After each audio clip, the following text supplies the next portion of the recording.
Olá, boa tarde. Não é de hoje que questões envolvendo o meio ambiente na Amazônia vão parar nos tribunais. De acordo com um levantamento do Conselho Nacional de Justiça, são mais de 54 mil processos desde o ano 2000. Só em 2019 foram quase 8 mil ações. Este é o destaque do Jornal da Justiça de hoje e você vai ver também. Ministro Marco Aurélio, do Supremo, mantém prisão preventiva de acusado de matar embaixador grego no Brasil. Superior Tribunal Militar lança cartilha sobre proteção jurídica às mulheres que atuam nas Forças Armadas.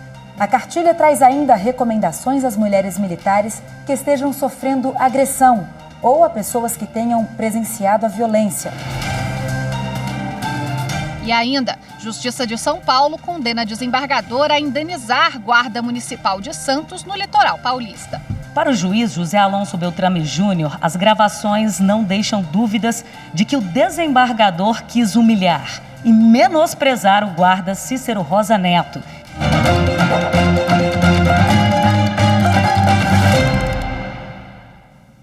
O ministro Marco Aurélio, do Supremo Tribunal Federal, negou habeas corpus a um policial militar acusado de matar o embaixador grego no Brasil, Kyriakos Amiridis, em 2016. Com a decisão, o PM continua preso preventivamente. Para o ministro, embora o Código de Processo Penal e o pacote anticrime fixem 90 dias o tempo de duração da prisão preventiva, o descumprimento do prazo não implica em ilegalidade desde que fundamentado.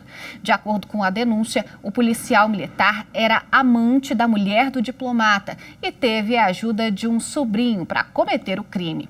O caso vai à júri popular em agosto deste ano.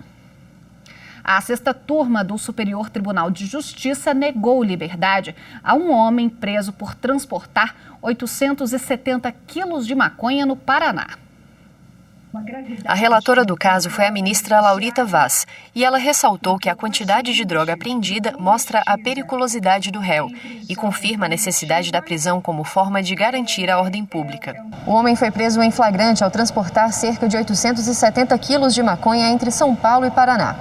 Ao realizar uma vistoria no caminhão do suspeito, agentes rodoviários encontraram a droga escondida em um fundo falso. A prisão em flagrante foi convertida em preventiva e, em julho, o réu foi condenado a 14 anos e 7 meses de prisão em regime fechado pelo crime de tráfico de entorpecentes.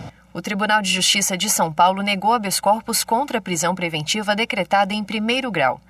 No pedido de habeas corpus no STJ, a defesa sustentou a ausência de fundamentos concretos e dos requisitos legais para a prisão cautelar, além de afirmar que teria sido ultrapassado o prazo de 90 dias para reavaliação da preventiva, previsto no Código de Processo Penal. A ministra Laurita Vaz destacou que a prisão foi decretada considerando que a enorme quantidade de droga e o contexto da apreensão indicavam que o réu fazia o transporte mediante remuneração. Ela ressaltou ainda que o Tribunal de Justiça de São Paulo negou o habeas corpus com base em indícios concretos de autoria e materialidade do crime, confirmando assim a periculosidade do homem e a necessidade de manutenção da prisão.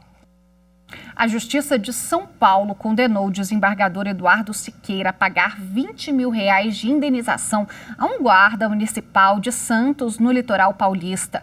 O magistrado ofendeu o trabalhador ao receber uma advertência por andar sem máscara no calçadão. As agressões foram divulgadas na internet.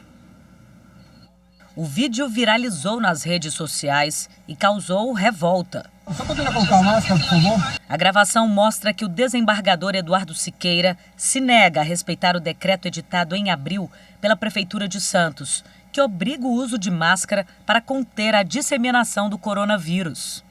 Mas por decreto só decreto não é lei. A multa para quem descumpre o decreto é de R$100. Para empresas, o valor chega a R$3 mil. Ao ser informado de que seria notificado, o desembargador parte para o ataque.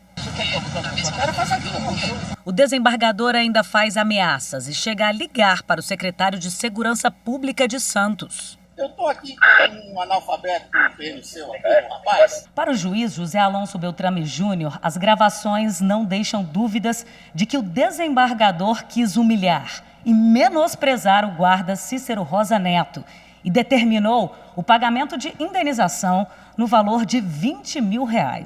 A ação pedia 114 mil. Na decisão, o magistrado considera o valor razoável para satisfazer ao guarda e inibir condutas semelhantes. Ele justificou ainda que, independentemente de a exigência de máscaras ou a possibilidade de aplicação de multas ser ou não constitucional, o fato é que a atitude do desembargador foi desrespeitosa, ofensiva e desproporcional. A defesa de Eduardo Siqueira informou que avalia se vai recorrer e argumenta que ele sofre de mal psiquiátrico, precisa de acompanhamento médico e que na ocasião do vídeo estava privado de medicamento, o que o levou à atitude. 5 dias depois do episódio, o desembargador divulgou nota pedindo desculpas. Em agosto do ano passado, logo após o vídeo ir a público, o Conselho Nacional de Justiça abriu processo disciplinar e determinou o afastamento do desembargador. A Justiça Federal recebeu denúncia contra Luiz Antônio Yurkiewicz por ter lançado, em novembro do ano passado, um veículo contra prédio do Ministério da Justiça e Segurança Pública. O acusado agora é réu em processo que aponta crime de contra a segurança nacional. Segundo as investigações, a intenção de Antônio era promover um atentado contra o STF, mas ele errou o local. O acusado portava uma espingarda calibre 12, 2 espadas, um arco e 7 flechas de madeira, além de 2 canivetes. Para o Ministério Público Federal, ficou comprovado o inequívoco perigo de lesão ao regime democrático e ao Estado de Direito, na medida em que o homem pretendia não só intimidar as autoridades judicantes, mas também incentivar outras pessoas a praticarem atos violentos que atentem contra a ordem vigente. O Superior Tribunal Militar lançou cartilha sobre proteção jurídica às mulheres que atuam nas Forças Armadas. O objetivo é garantir a igualdade de gênero e a efetividade de direitos fundamentais. A publicação foi elaborada pela juíza federal substituta da Justiça Militar da União, Mariana Aquino, e pela assessora jurídica Camila Barbosa Assad. A cartilha, Conhecendo a Proteção Jurídica à Mulher Militar, traz ao público os conhecimentos ligados à proteção jurídica das mulheres integrantes das Forças Armadas.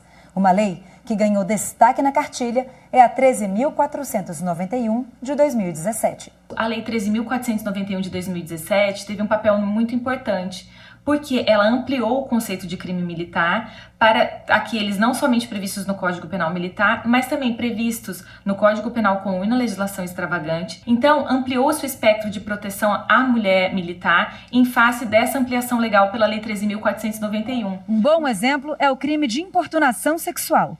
Existe a previsão no Código Penal Comum, mas não há previsão no Código Penal Militar. E agora, depois da nova lei, desde que seja praticado por militar da ativa contra militar da ativa, por exemplo, torna-se um crime militar, que será processado e julgado perante a Justiça Militar.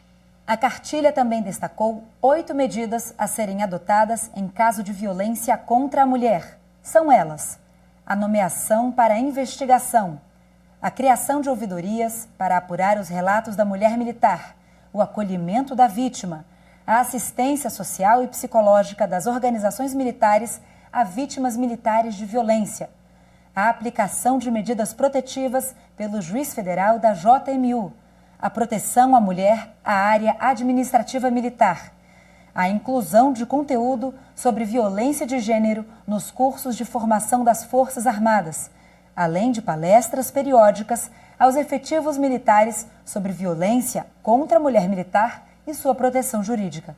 A cartilha traz ainda recomendações às mulheres militares que estejam sofrendo agressão ou a pessoas que tenham presenciado a violência. É possível ligar para o Disque Denúncia por meio do número 180, que é a Central de Atendimento à Mulher, ou então também fazer um comunicado por escrito à Autoridade Militar Superior, ou entrar em contato com a ouvidoria do Ministério Público Militar pelo número 0800 021 7500 ou pelo e-mail ouvidoria@mpm.mp.br. Por maioria, o Supremo Tribunal Federal declarou a inconstitucionalidade de lei de Roraima que isenta pessoas portadoras de doenças graves do pagamento do IPVA. Segundo a ministra Rosa Weber, relatora da ação, qualquer proposta legislativa que crie ou altere despesa obrigatória deve ter estimativa de impacto orçamentário e financeiro, que não ocorreu no caso da lei questionada. E veja no próximo bloco, em 20 anos, Justiça recebe mais de 54 mil processos envolvendo questões ambientais na Amazônia. Os detalhes em instantes.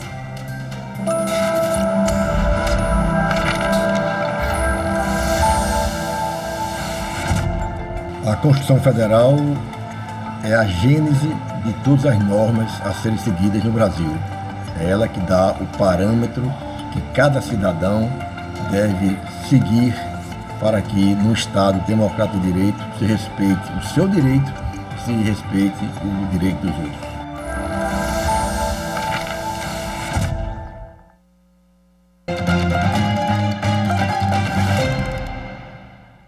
As defensorias públicas do Estado do Amazonas e da União, em conjunto com os Ministérios Públicos Federal e Estadual, entraram na Justiça Federal com pedido para que a Prefeitura de Manaus seja obrigada a informar diariamente a lista de pessoas imunizadas com a vacina contra a Covid-19. A ação pede para que o governo municipal repasse à Justiça Federal os nomes das pessoas vacinadas até às 7 da noite, além de deixar a informação no site da própria prefeitura até às 10, todos os dias, com identificação de nome, CPF e local onde foi feita a imunização.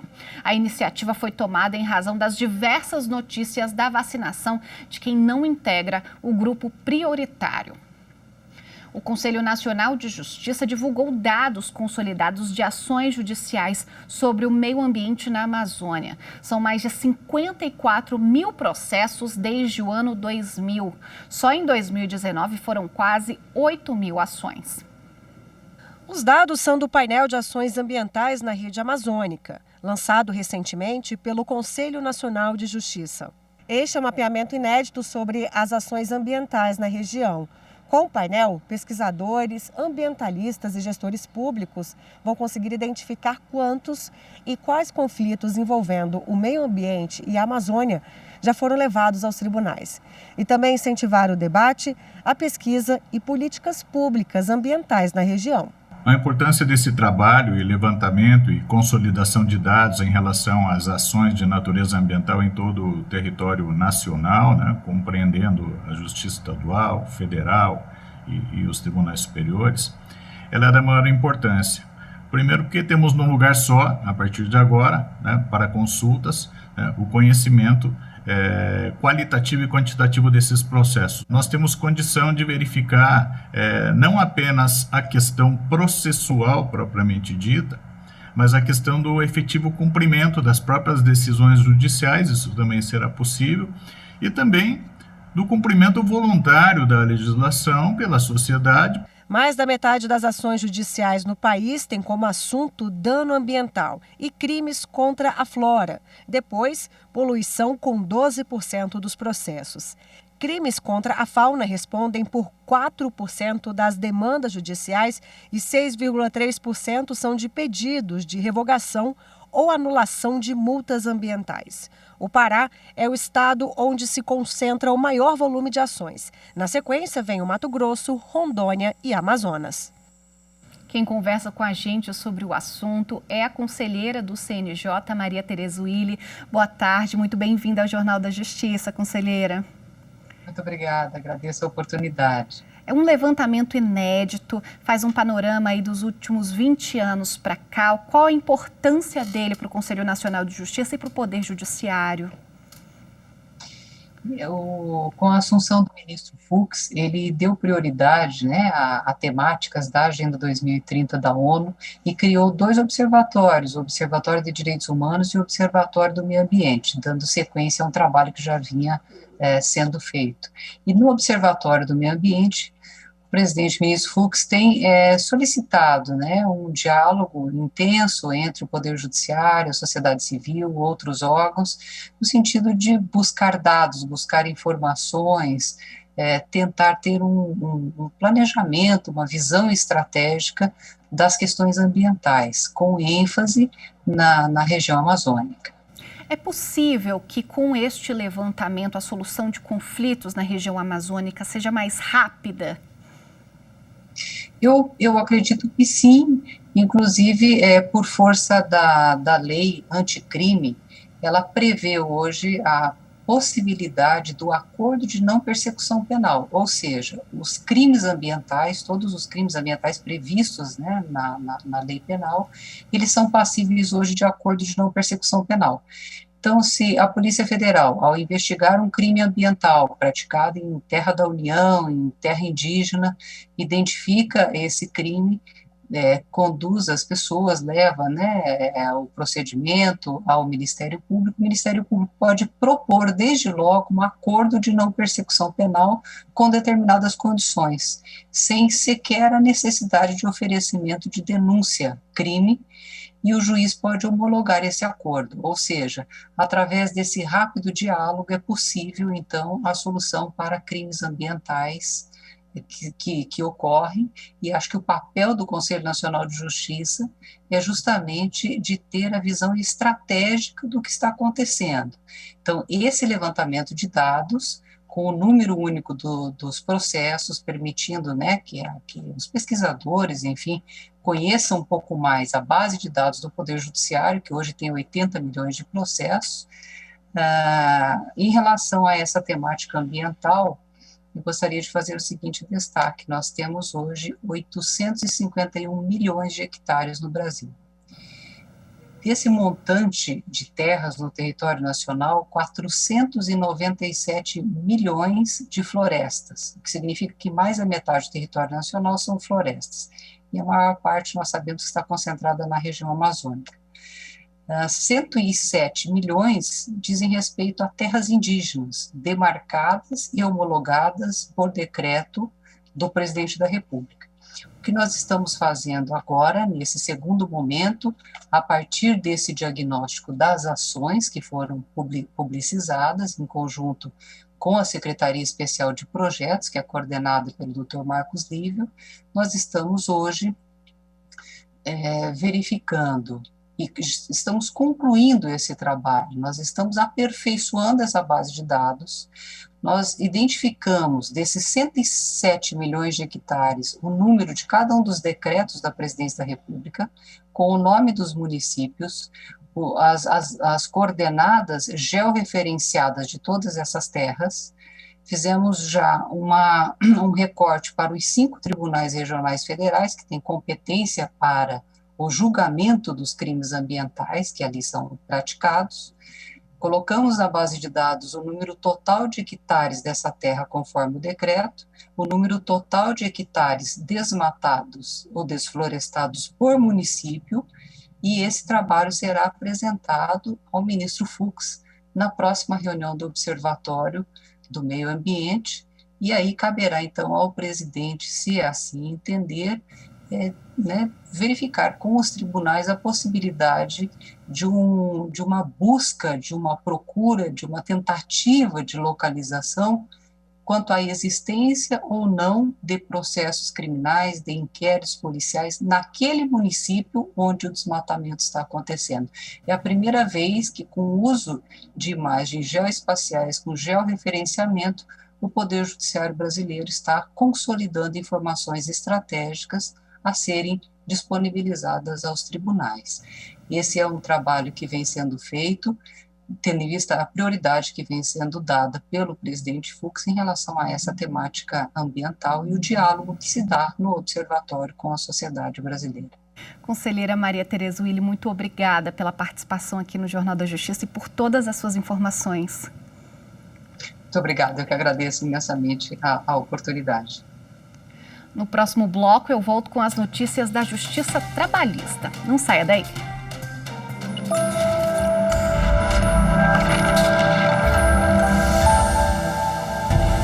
A Constituição de 88 consolida o Brasil como um Estado democrático de direito, garantindo principalmente o nosso direito à liberdade. Sabemos que o preço da liberdade é a eterna vigilância. Assim, a Constituição é um farol que lança sua luz sobre tudo que deve ser muito bem vigiado no exercício da nossa cidadania democrática.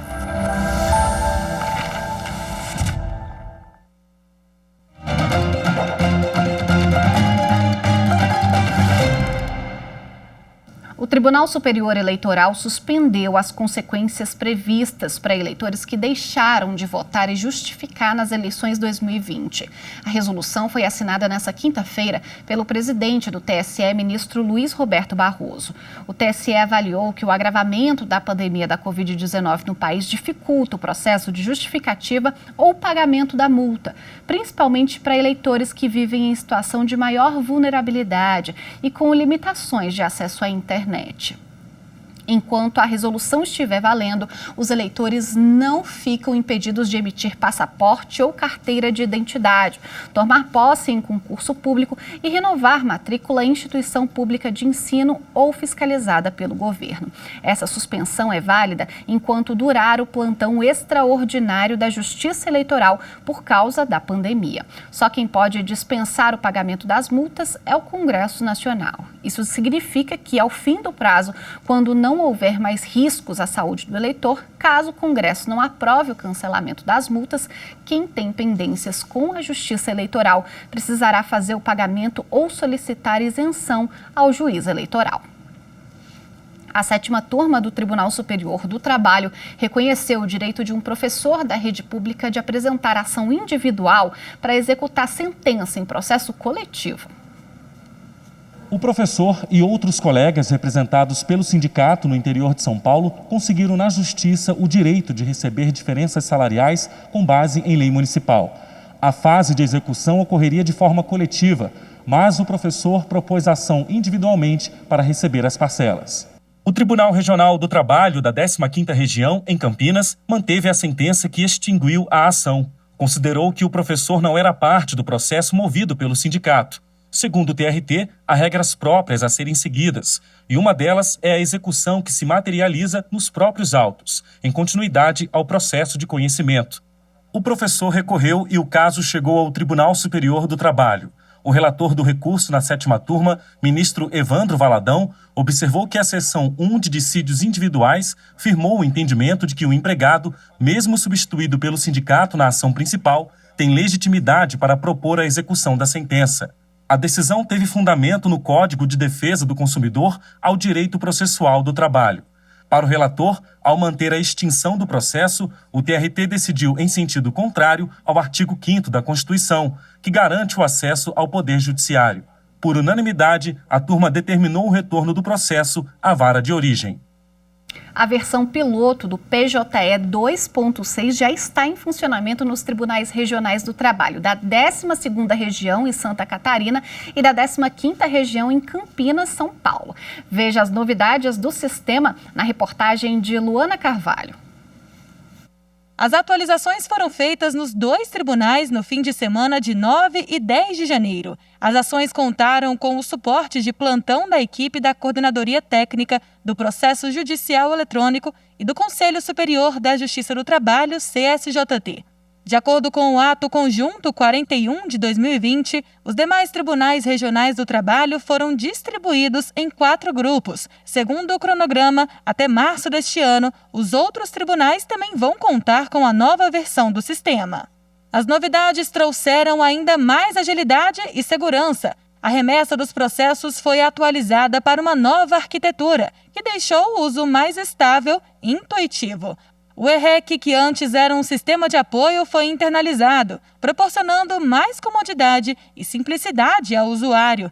Foi criado o módulo Gemini, que utiliza a inteligência artificial para agrupar documentos de processos por similaridade de temas. Também foi criado um novo módulo de registro e consulta de penhoras, que garantiu mais agilidade, organização e segurança. Agora, o usuário também vai poder assinar digitalmente pelo celular ou pelo tablet, por meio do aplicativo JTE. E foi criada uma rotina para verificar de forma automática a triagem inicial dos processos. E para apresentar as novidades da versão aos usuários internos e externos, o Centro de Educação Corporativa da Justiça do Trabalho do CSJT vai promover o webinário PJE 2.6 nos dias 28 e 29 de janeiro.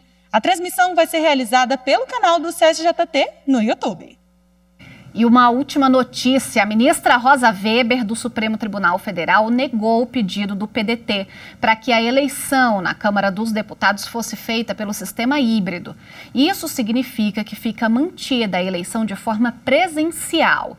Na decisão, a presidente em exercício do STF argumenta que não vê ameaça ao parâmetro constitucional do direito à saúde dos parlamentares para a intervenção do Poder Judiciário em relação à forma das eleições na Câmara Federal. Mais informações você acompanha no Jornal da Justiça, segunda edição. O Jornal da Justiça fica por aqui. Muito obrigada pela sua companhia e eu te espero amanhã na edição especial do Jornal da Justiça. Até lá. Tchau, tchau.